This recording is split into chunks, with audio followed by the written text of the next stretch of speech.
예, 하나님의 말씀 욥기 9장 1절에서 14절까지 말씀 한 절씩 교독하겠습니다. 욥기 9장 본문입니다. 자, 교독합시다. 욥이 대답하여 이르되 진실로 내가 이 일이 그를 알거니와 인생이 어찌 하나님 앞에 의로우랴. 사람이 하나님께 변론하기를 좋아할지라도 천마디에 한마디도 대답하지 못하리라. 그는 마음이 지혜로우시고 힘이 강하시니 그를 거슬러 스스로 양하게 행하고 형벌을 받는 분이야. 그가 진노하심으로 산을 무너뜨리시며 옮기실지라도 산이 깨닫지 못하며 그가 땅을 그 자리에서 움직이시니 그 기둥들이 흔들리리라. 그가 해를 명령하여 뜨지 못하게 하시며 별들을 가두시도다. 그 얼로 하늘을 펴시며 바닷물들을 밟으시며 북두성과 삼성과 묘성과 남방의 밀실을 만드셨으며 증언할 수 없는 큰 일을 셀 수 없는 기이한 일을 행하시느니라. 그가 내 앞으로 지나시나 내가 보지 못하며 그가 내 앞에서 움직이시나 내가 깨닫지 못하느니라. 하나님이 빼앗으시면 누가 막을 수 있으며 무엇을 하리까 하고 누가 물을 수 있느니라. 하나님이 진노를 돌이키지 아니하시나니 라합을 돕는 자들이 그 밑에 굴복하겠거든. 하물며 내가 감히 대답하겠으며 그 앞에서 무슨 말을 택하랴. 아멘. 오늘 말씀의 제목은 인생이 어찌 하나님 앞에 의로우랴입니다. 지금 우리가 계속해서 보고 있는 이 엘리바스 다음에 나온 빌닷은 지난주에 굉장히 강한 어조로 얘기를 했다 그랬어요. 엘리바스하고 또 달라요. 왜냐하면 엘리바스의 자기가 생각하기 옳은 얘기 가운데 욥의 반응이 기대 이하이기 때문에 너는 하나님의 논리는 권선징악인데 네가 지금 징계를 받고 고난 가운데 있다는 건 네가 죄를 지은 거 아니냐. 그러니까 회개해라 그 얘기를 서로 하고 있잖아요. 그죠? 근데 욥은 나는 죄 지은 거 없다 라고 계속 이야기를 하고 있어요. 그래서 빌닷은 화가 났고 네 시작은 미약하였으나 네 나중은 심히 창대하리라 그러면서 한 소리를 했지 않습니까? 그 가운데 한마디로 이거예요. 네가 의인이었다면 이런 일을 겪겠느냐. 참 할 말이 없어요. 그죠? 죄 때문에 자식들이 죽은 거 아니냐.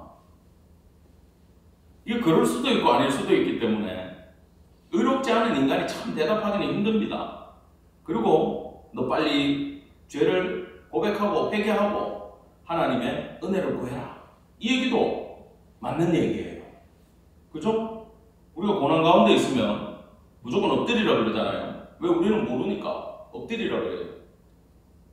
전부 다 그 얘기는 틀린 이야기는 아닙니다. 단 욥에게 해당 사항이 욥에게 맞지 않을 뿐이에요.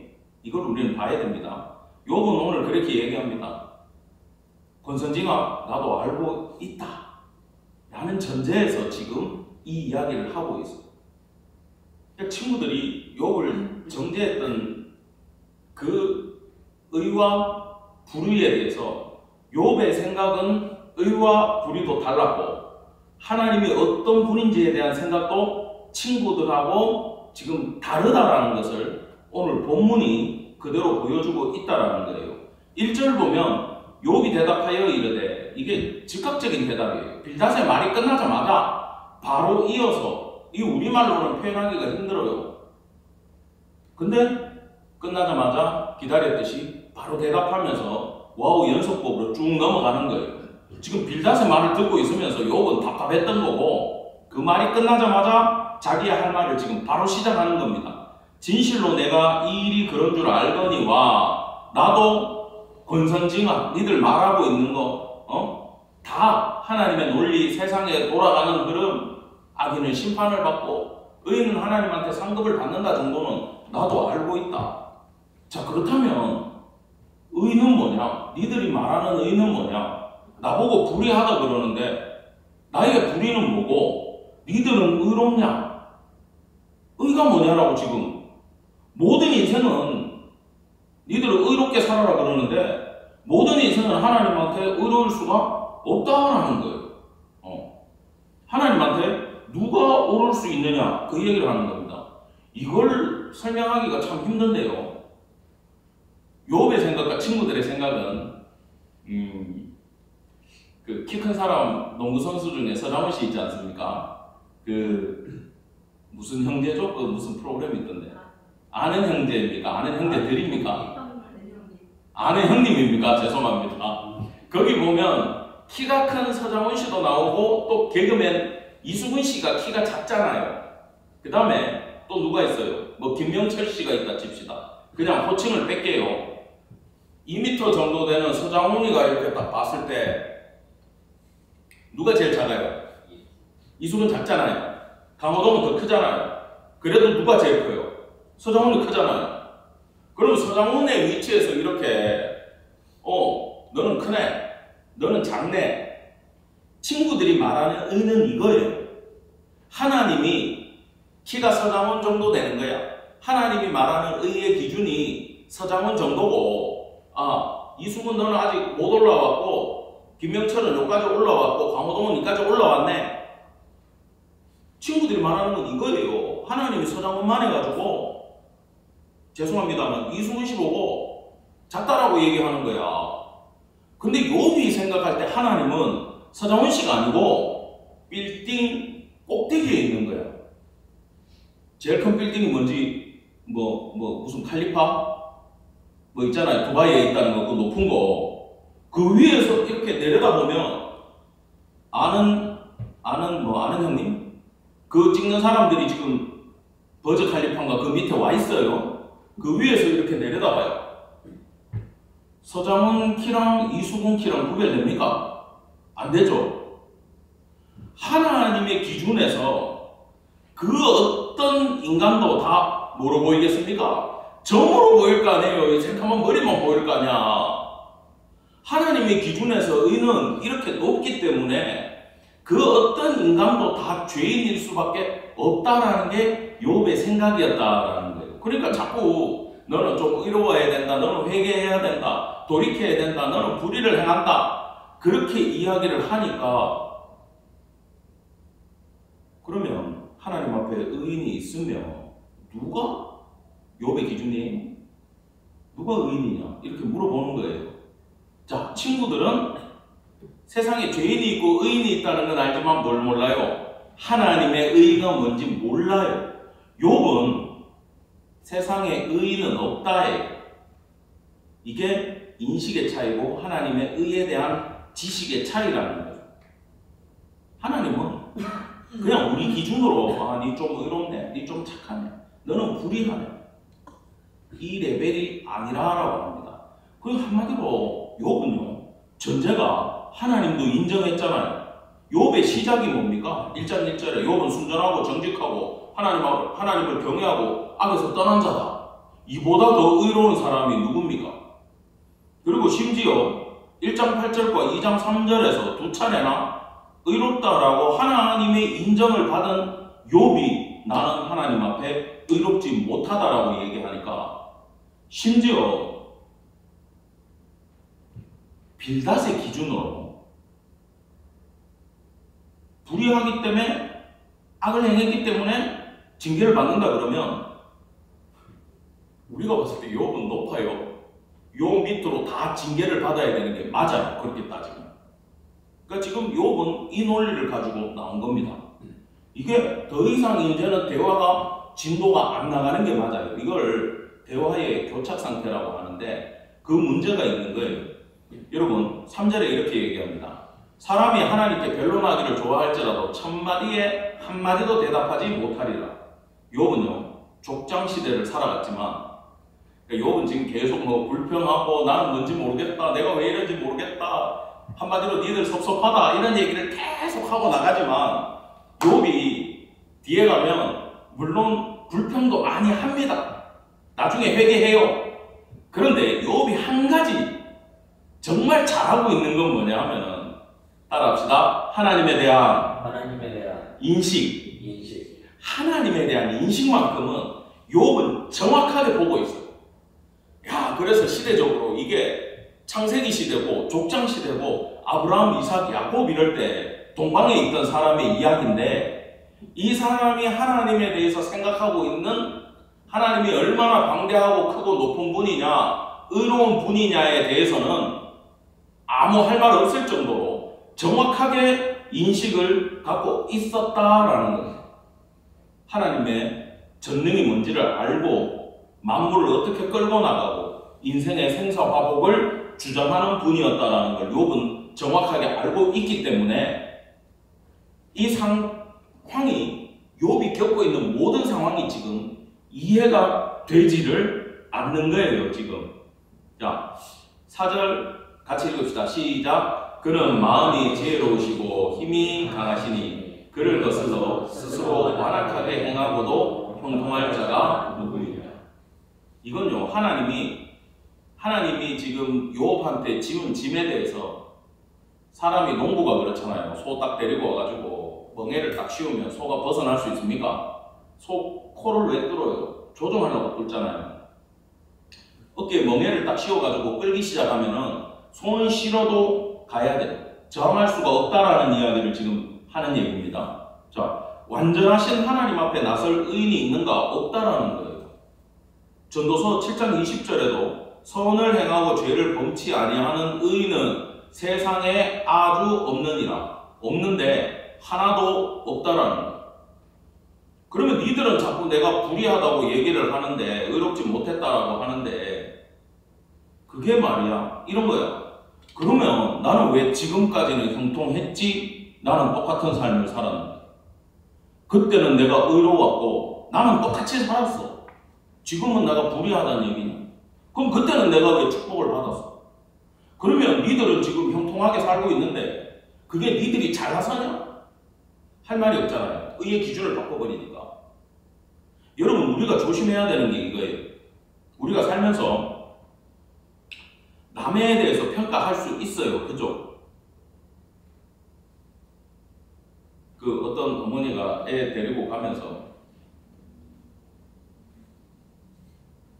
그 청년이 음식 배달을 하고 있었어요. 오토바이를 타고. 횡단보도에서 이렇게 오토바이 가지고 기다리고 있으니까 애가 막 말 안 듣고 장난치니까 그 애를 딱 붙잡아가지고 엄마가 하는 얘기가 너 자꾸 엄마 말 안 듣고 공부 안 하고 이러면은 저 아저씨처럼 돼. 그 아저씨가 얼마나 열받겠어요. 그죠? 우리가 남을 이렇게 하는 일과 보이는 모습으로 정죄하고 판단을 합니까? 안 합니까? 하는 거야. 말을 안 들으면 네 인생은 배달하게 될 거야. 그 얘기잖아요. 자, 근데 이건 지금 내가 그 유튜브에서 이제 웃기는 걸 본 거고, 그래, 이 청년의 복수가 뒤에는 나오는데 나중에 한번 보세요. 근데 우리가 가난한 사람 보고 네가 그렇게 게으르게 살았으니까 네가 지금 이렇게 가난한 거 아니냐? 네가 공부를 안 했기 때문에 지금 네 직업이 이런 거 아니냐? 네가 건강 관리를 안 했기 때문에 네가 병든 거 아니냐? 원인과 결과로 자꾸 이렇게 우리가 판단을 하면서 가잖아요. 이 말을 함부로 하면 안 되는 게 우리 다 자식한테 얘기는 하고 있습니다. 너 그렇게 계속 공부 안 하면 이렇게 될 거야. 우리 집에서도 자주 듣는 이야기고 내가 모르긴 몰라도 다른 집에도 다 나오는 얘기인 것 같은데 항상 이런 얘기 할 때마다 꼭 우리 교회 죄인은 나밖에 없는 것 같아. 우리 집사님들 너무 거룩하게 이렇게 앉아 계셔가지고. 자, 이런 이야기를 우리가 주의해야 되는 거. 네가 게으르기 때문에 너 가난한 거 아니야. 이러는 순간 나는 어떤 사람이 되는 거예요? 부지런한 사람이 돼버리는 거예요. 왜? 게으르다? 가난하다? 우리가 판단하잖아요. 판단하는 사람은 뭐가 있어야 돼요? 의가 있어야 판단할 수 있는 거잖아요. 누가 의로울 수 있냐라는 거예요. 하나님 외에. 그래서 욥은 더 딜레마에 빠집니다. 그러면 하나님은 나를 어떻게 본 거지? 이러면서 뒤에 어떡하지? 이렇게 넘어는 가요. 욥도. 근데 지금 빌닷은요. 하나님이 인생의 종말, 세상의 종말에 판단하시지 않습니까? 심판한다고 나오잖아요. 백보자 심판에 가서 흰보자 심판에 가서 판단해야 될 부분에 대해 가지고 지금 누가 그걸 하고 정죄하고 있어요? 빌닷이 하고 있잖아요. 그 하나님의 최종적인 공의를 기준으로 하는 판단에 대해 가지고 심판에 대해 가지고 아주 단순한 도식으로 욥한테 딱 갖다 대니까 욥이 지금 반론을 딱 제기하면서 의의 기준이 뭐고 하나님의 의는 뭐며 너의 거룩은 뭐냐라고 지금 딱 공격하니까 빌닷이 대답할 수가 없었다. 그러면서 욥은요 지금 어디로 넘어가냐 하면 자 그냥 여기까지만 하고 끝났으면 좋았는데 뒤에 하나님의 전능함과 우주적 위험에 대해서 얘기까지도 괜찮아요. 근데 이 얘기가 왜 나오냐 하면 5절부터 10절까지의 결론이 10절이야. 하나님 측량할 수 없는 큰 일을 셀 수 없는 기이한 일을 행하시는 분이다 라고 이야기하면서 하나님 어떤 분인가 놀라운 분이다. 이 중에 인간이 할 수 있는 게 하나라도 있냐라고 얘기하면서 뒤로 넘어가면서 이제 이렇게 넘어가요. 그가 내 앞으로 지나가시나 내가 못 보고 움직여도 나는 깨닫지 못한다. 인간의 한계가 이거다. 돌려서 얘기하면 욥이 그러는 거야. 하나님이 이런 분 맞는데 나는 하나님의 이런 분인데 왜 나한테 이러는지는 안다 모른다? 모르겠다. 친구 니들 얘기가 틀린 거를 이제 확실해. 이건 욥이 반증을 했어요. 누구도 의롭지 않기 때문에 고난은 니들이 말하는 의와 불의로 내가 받는 건 아닌 건 알겠는데 하나님이 내한테 왜 이러는지는 안다 모른다? 모르겠다. 그걸 계속 이어나갑니다. 하나님이 빼앗으시면 누가 막을 수 있으며 무엇을 하시나이까 하고 누가 물을 수냐? 있냐라는 거예요. 하나님의 절대 주권을 주신 자도 여호와시요 취하신 자도 여호와시니 이미 욥은 알고 있어요. 이걸. 그러니까 고백할 수 있는 거예요. 근데 본인의 삶은 너무 절망적인 거예요. 그래서 욥은요 지금 어떤 단계로 넘어가냐 하면 하나님이 너무 크고 당신의 영역 너무 넓고 너무 전능하기 때문에 나는 하나님이 하시는 일에 대해 가지고 나한테 왜 이러시는지 나는 하나님에 대해서도 이제는 잘 모르겠습니다로 넘어가고 있는 거죠. 왜? 자기 생각으로 하나님의 영역을 판단할 수 없기 때문에 모른다라고 얘기하고 있어요. 그러면서 하나님이 진노를 돌이키지 아니하시나니 라합을 돕는 자들이 그 밑에 굴복하겠거든. 이제 이런 문장들이 헷갈려요. 먼저 라합이라는 거는 이게 우리 그 기생 여리고 기생 라합을 얘기하지 않아요. 이건 그냥 용이라고 생각하시면 되고 악한 존재라고 보시면 돼요. 그래서 이게 성경에 여러 군데서 나오는데 이 라합을 돕는 자들, 그러니까 라합이라고 하면 사탄의 상징이에요. 그러면 그걸 돕는 추종 세력들을 말하는 거예요. 이것들을 하나님은 그냥 굴복시키시는 분이다. 그 어떤 세력도 하나님의 편에 안 서고 사탄의 편에 서는 그 어떤 세력도 하나님은 굴복시킬 능력이 있는 분이다라고 욥은 정확하게 알고 있다라는 겁니다.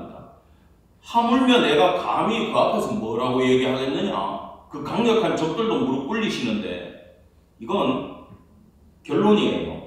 나는 11절에서 하나님을 깨달아 알지 못하는 존재고 하나님이 빼앗아가면 그 누구도 항변할 수 없고 이거 겪어보면 알아요. 이것도 자 사탄의 세력 그 강한 라합 그 추종자들도 하나님은 다 굴복시키는 분들인데 내가 이런 분한테 무슨 말을 하겠냐. 지금 잘 나가다가 또 빠져요. 욥이. 왜요?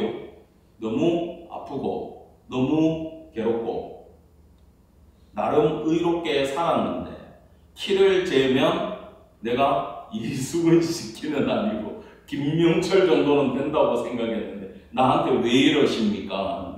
저 빌딩 높은 데서 보시는 하나님한테 내가 보이지도 않는데 뭐라고 얘기하겠습니까? 라고 지금 항변을 하고 있는 거예요. 여러분 고난을 겪어보면요 이 욥의 모든 기도가 이해가 되고 모든 항변이 우리 마음속에 있음을 여러분 기억하기를 간절히 바랍니다. 그러나 이 한탄 가운데 우리가 조심해야 될 게 있어요. 우리가 고통 가운데 있고 힘들 때 나한테 주는 재앙과 내가 겪는 고난, 그 강함과 크기와 힘든 걸 가지고 하나님의 마음을 그렇게 헤아려 버리면 안 돼요. 아시겠습니까? 여러분, 우리가 고쳐야 되는 생각 중에 1번이 뭐냐 하면은 하나님이 성도들에게 고난을 주면 하나님이 나 버렸는갑다. 내가 뭘 잘못했습니까? 처음에는 당황을 하다가 나중에는 원망으로 넘어간다 그랬잖아요.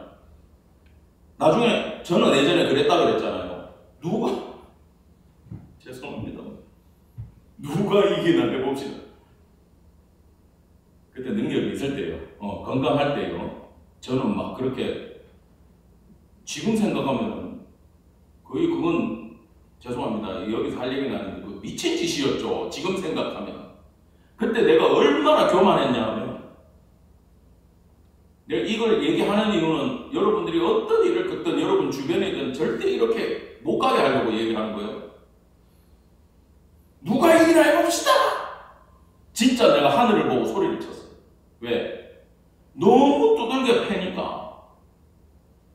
나는 주님 앞에 헌신하고 이제 주의 길을 가겠다라고 나는 내 진심에서 나오는 기도를 한 번밖에 안 했는데 하나님 왜 다 가지고 가십니까? 나는 도대체 뭘 가지고 당신의 일을 하란 말입니까? 저는요, 여기 이런 얘기 하죠. 12절에 하나님이 빼앗아가면 인간은 항변조차 못한다. 나는 그 항변은 했어. 말은 했어. 왜 계신 걸 아니까. 아무도 못 막아요, 그걸. 여러분, 기업이 왜 문을 닫아요? 왜 잘 나가다가 왜 부도가 나요? 그 회장님은 생각이 없게 대비를 안 할게요. 다 해도 넘어갈 수 있는 거예요, 그 일이란 게. 하나님이 마음 먹으면요, 그 어떤 인간도 앞에서 견딜 수가 없어요. 근데 이제 문제는 뭐냐 하면은, 고난 중에 있다고 해서, 내가 연단받고 있다고 해서, 재앙을 하나님이 나를 쳤다고 해서, 하나님이 나를 그렇게 생각하시는구나라고 단정 지으면 안 된다는 거예요, 첫 번째는. 여러분, 바울은 지입으로 그래요. 나는 하나님한테 버려졌고 엄청난 진노를 받고 있는 자라고 얘기를 해요. 자기 스스로가. 왜? 돌려서 얘기하는 거예요. 내 삶에 복음을 전하면서 겪는 고통이 이루 말할 수 없을 정도로 하기 때문에 하나님이 그래놓고 나 좀 병 좀 치유해달라 그러니까 네 은혜가 네한테 뭐하다? 족하다. 네 약함이 네 강함이다. 네가 그래 약하니까 내한테 매달릴 거 아니냐. 네같이 교만하고 잘난 놈이 건강까지 했어봐라. 네 잘났다고 설칠 거 아니냐. 네가 어디 내한테 기도나 하겠냐. 여러분 그 내려놓은 책을 쓰신 선교사님이 있어요. 이용규 선교사님이라고. 하버드 나와가지고 미국에서 직장생활 하시던 분이에요. 예수 믿고 다 버리고 몽골로 선교사로 가는데 전 재산을 정리해서 다 나눠주고 모든 신학 자료와 가르쳐야 될 거와 선교 파일을 IBM 노트북에다가 다 때려 넣었대. 그리고 하나님, 난 요거 하나 들고 가서 이 자료를 가지고 내가 선교를 하겠습니다 하고 갔는데 몽고 그 울란바토르로 들어가는 기차에서 가방을 잃어버렸대요. 그리고 울면서 기도했대. 하나님 왜 이러십니까? 내가 뭘 잘못했습니까? 난 이거라도 있어야 내가 복음을 전할 거 아닙니까? 나 뭘로 선교합니까, 하나님? 그때 하나님 그러시더래. 내가 직접 들었어. 나 하나면 족하지. 내가 함께 할게. 뭐 컴퓨터를 의지하냐? 내만 있으면 되지. 이러시더래. 그때 뻥 하고 진짜 트럭에 부딪힌 것 같더래요. 내가 왜 그걸 몰랐지? 내가 하나님을 그만큼 신뢰하지 않았구나. 여러분, 선교사로 나간다는 건요, 자기 인생 다 버린 사람이에요. 아시겠어요? 쉽지 않아요. 근데 그분도 마지막까지 뭐 하나는 붙들고 있었어요? 자료는 붙들고 있었는 거예요. 이거는 붙들고 간 거 아니에요. 근데 하나님 뭐라고 하셨다고요? 나 하나면 족하지. 네가 왜 이걸 의지하냐고. 여러분, 이 복음을 전하면서 간다는 건 다 내려놓은 사람한테도 힘든 일이에요. 그만큼 충격적이고 하나님한테 원망 나올 수 있어요. 그 정도 경지에 있는 분들한테. 여러분, 바울은 어땠겠습니까? 바울은 얼마나 힘들고 얼마나 고통스러웠겠어요. 여러분, 고린도 후서 13장 11장에 가면요, 바울이 정말 자기 자랑 안 하는 분인데 자기 자랑을 거기서 딱 해요. 왜냐하면 너무 상처받아서 고린도 교인들이 실컷 가르쳐놨더니 영지주의 거짓 선지자들은 받아들이고 그놈들은 끔찍히 생각하면서 바울은 무시하기 시작하니까 바울 선생님이 이렇게 좀 열리셨어. 그러면서 자기의 사도직에 대해 가지고 또 복음의 진리를 수호하기 위해서 이야기하기 시작했어요. 여러분 우리한테도 해당되는 얘기입니다. 고린도전서는 이방교회는 다 해당돼요. 왜냐하면 고린도인들의 사고방식이 뭐냐면 파벌을 짓고 뭐를 하고 이렇게 레벨을 나누고 등급을 나누는 모든 이방인의 속성 가운데는 뭐가 있냐 하면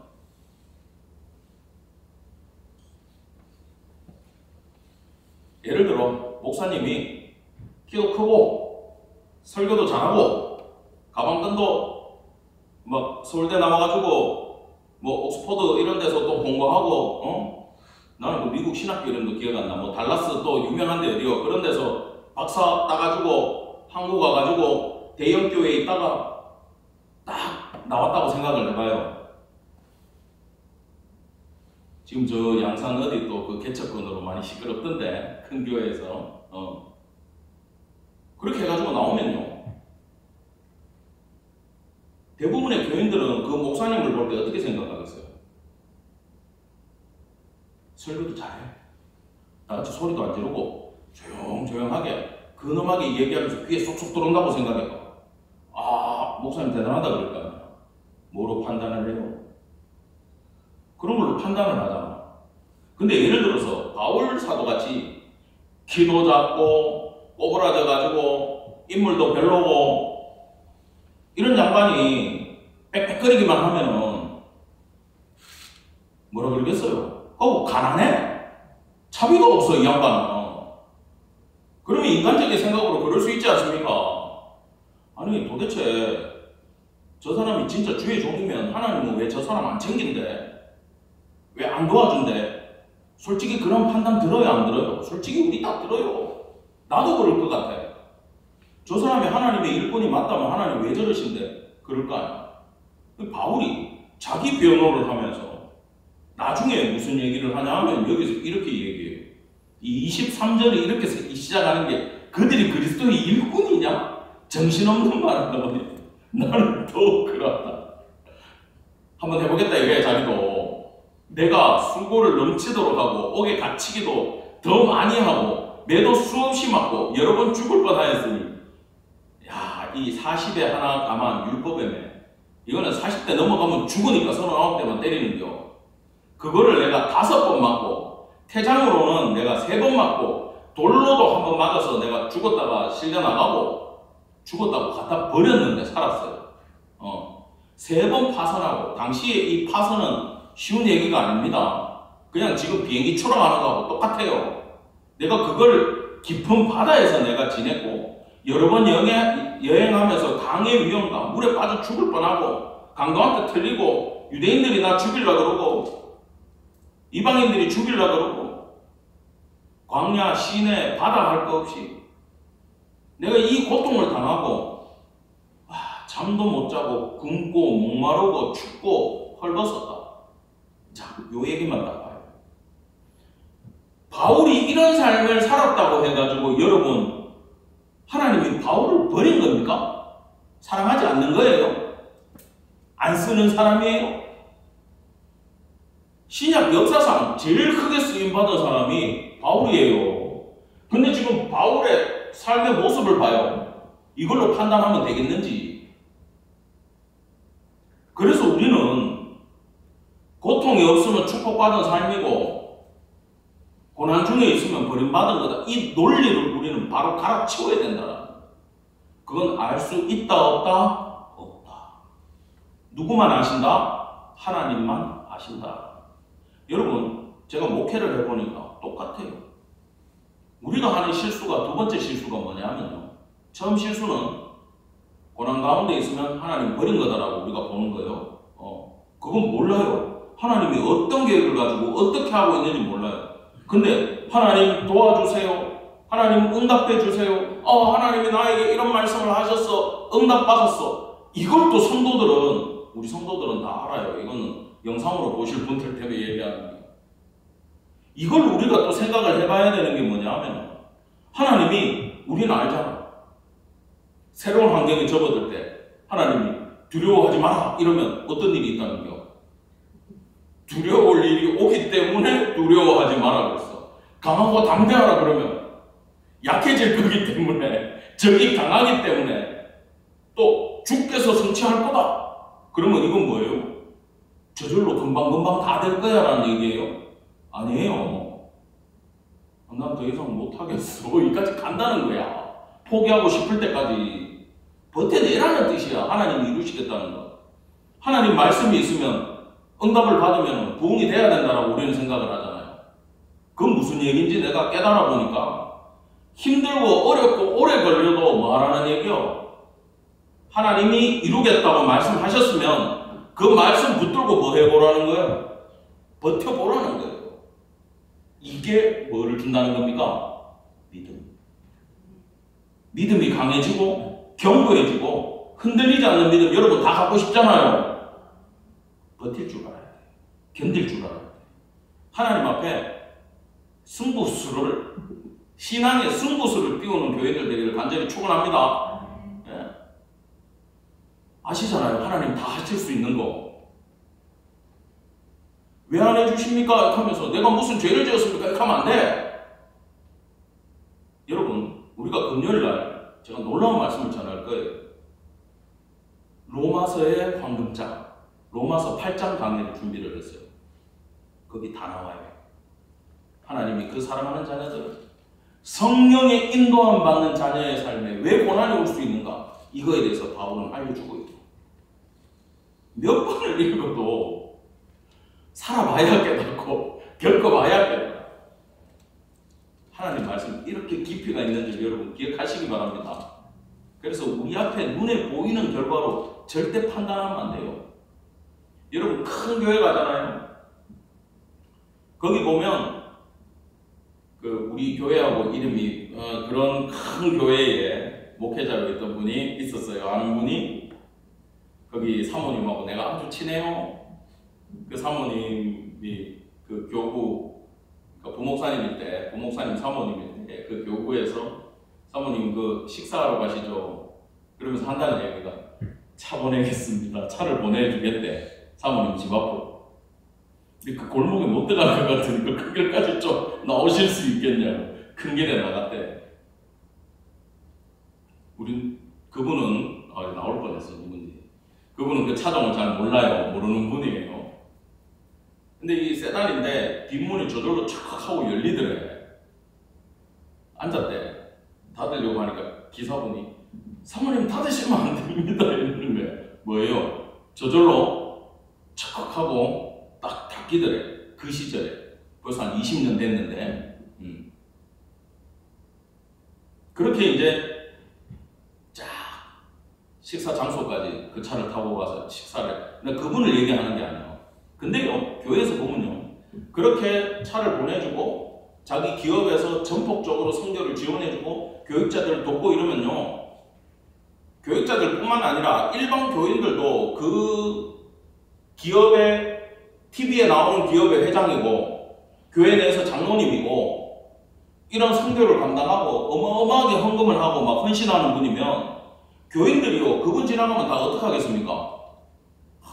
장로님 오셨습니까? 하면서 허리가 부러지게 인사할 수밖에 없는 거야. 거기 담임 목사님의 배포가, 부교육자 새로 오면 저기 현대자동차 데리고 가가지고 한 대 골라서 타고 가! 이렇게 하면 목사님 되게 부자 같잖아. 그러면 막 그 교육자는 막 쫄아가지고 막 소나타 이런 거 못하고 뭐 아반떼 이런 거 타고 간대요. 이런 거 받아도 됩니까? 이렇게 타고 가! 해놓고 장로님한테 전화하는데, 장로님 새로 오신 부목사님 차 뽑아드렸어. 배포가 작아. 아반떼 타고 갔어. 와서 결제해. 이렇게 한대. 그 담임 목사님은. 그런 교회도 있어요. 예, 목사님 걱정하지 말고 들어가세요. 제가 결제할게요. 전화할게요. 여러분, 이런 분이 교회에 있으면 교인들은 어떻게 대할 것 같아요? 지나가면 다 90도지. 아이고 우리 장로님 그러겠지. 여러분 근데 그분의 얘기를 하는 게 아니라 누가 또 조사해볼라. 교회 안에 신실한 부자가 있다고 칩시다. 우리의 꿈이지 않습니까? 성도님들의 꿈이지 않은 신실한 부자. 근데 은혜 밖에 있을 수도 있다 없다? 있다. 이 욥기 말씀을 기준으로 보면 밖에 있을 수 있어. 우리는 여기 길에서 뭐 청소하고 이런 분들 예수 믿는지 교회 다니는지도 잘 모르겠지만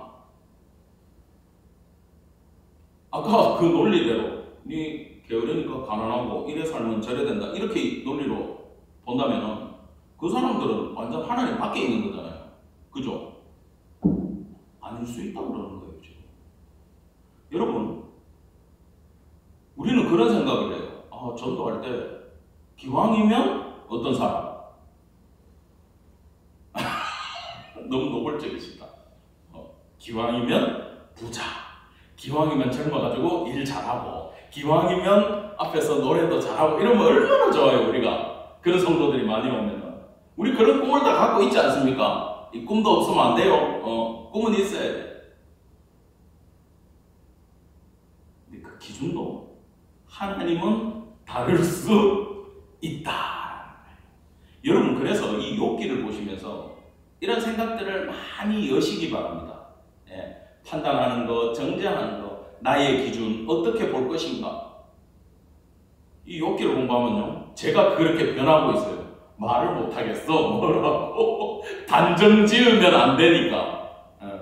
절대 여러분 낙심하지 말고 고난 가운데 있다고 해서 하나님과 관계가 없는 것 아니라는 거 먼저 아시기 바랍니다. 예, 우리도 고난 가운데 있을 수 있어요. 우리도 겪을 수 있어요.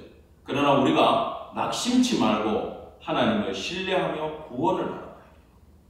그래서 고난 가운데 있는 성도들은 주님 회복시켜 주시고 은혜를 허락해 주시고 더 간절히 매달리고 내가 풍성하고 잘 나간다. 그럼 뭐 해야 될 것 같아요? 감사하고 찬송하고 나누는 삶을 사시면 돼요. 어쨌든 간에 누구한테 붙어 있어야 됩니까? 하나님 앞에 붙어 있어요. 낙심이 되고 떨어뜨리려는 게 마귀의 일입니다. 항상 생각해야 돼요. 여러분, 하나님은요, 우리를 구원하기 위해 독생자 아들에게 성육신이 다른 게 아니라 죄를 뒤집어 씌우려고 육신을 주십니다. 로마서 이야기. 거기에 죄를 진노를 부으셨고 심판을 내리셨다가 십자가에 우리 구하려고 자기 아들을 십자가에 정죄하고 재판하고 심판해서 죽인 그 하나님 자녀된 양자된 아바 아버지라 부를 수 있는 우리의 기도를 듣지 않으시겠습니까? 저는 반드시 듣고 계신다고 믿습니다. 여러분 절대 어려움이 오고 힘들다고 흔들리지 마시고 하나님 붙들고 믿음으로 기도하는 성도 되기를 간절히 축원합니다. 기도하겠습니다.